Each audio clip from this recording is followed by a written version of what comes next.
Steve Rotherham, MP for Liverpool Walton. You're already pursuing this issue of tyre safety in Westminster. Why did you also want to come here to Brussels to raise this issue here? Well, it's a parallel process, a two-pronged attack, if you like, on this issue. One is what I can do as an MP in the UK Parliament, but just as importantly, it's what my friends and colleagues in the European Parliament can do.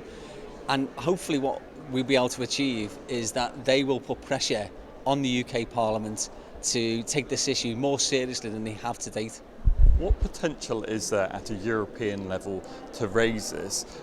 What do you want the European Union ultimately to do? Well, there's massive potential for the European Union to act. A lot of UK legislation, certainly around transport and tyres, is European. So we're hoping that by talking to the people that we need to today, by working with Theresa Griffin and our other MEPs, that we'll be able to somehow get this the focus that it should have had to stop the deaths that are happening on UK roads.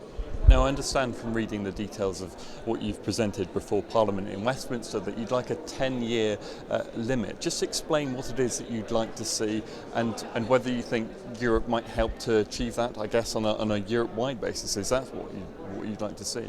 Well, the first thing is to note that there's no current age restriction and age limit on tyres that are on coaches and heavy vehicles in the UK. And so we'd like to see that changed. How do we go about it? Well, of course, we've got the processes through the UK Parliament, but because legislation primarily in regard to tyres comes from Europe, we're trying to use our friends in the European Parliament to put pressure on the Commission to hopefully address this anomaly. I think that most people will recognise it. It's an anomaly in the legislation. Do you think people are using, this seems to involve in some cases second-hand tyres, like in this tragic case that you've been dealing with. Do you think that's at least in part to do with a pressure to cut costs, to get low prices and so forth? Why is it happening? Well, there are always pressures to cut costs, aren't there? But the more scrupulous coach operators are currently using tyres that are no more than 3 years old. So what we're trying to do is to see whether there's a European-wide directive that will prevent tyres from being more than 10 years old. Now, whether 10 years is the right age, that's open for debate, but we'd like to start the debate, and we think the best place to start that is in the European Parliament. What support have you had apart from your politicians and your colleagues, outside politics? What support have you had for this campaign?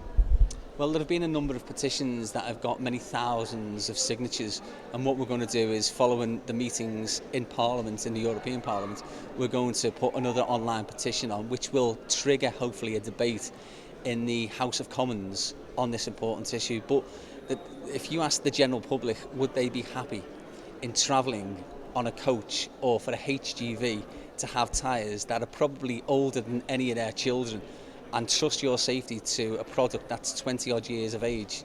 I think the vast majority of people would say no, but they're unaware that this is happening. So if nothing else, by coming here, we're going to raise the awareness of these dangerous practices that are going on. I imagine you've been in contact with some of the families of the victims from that tragic case that we mentioned.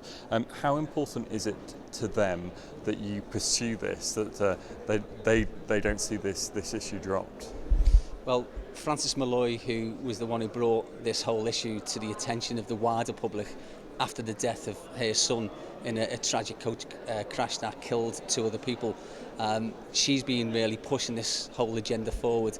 And of course, what we want to do is prevent other Frances Malloys, other mothers who are having to bury their children because tyres at any age at the moment, and obviously are deteriorating and are dangerous on front axles of coaches. So whilst Frances has brought it to the attention of other people, I think the wider public will be really interested in what happens at a European level.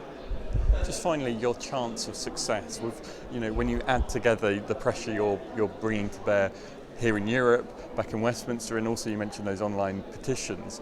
Do you think that will help in ultimately getting law changed?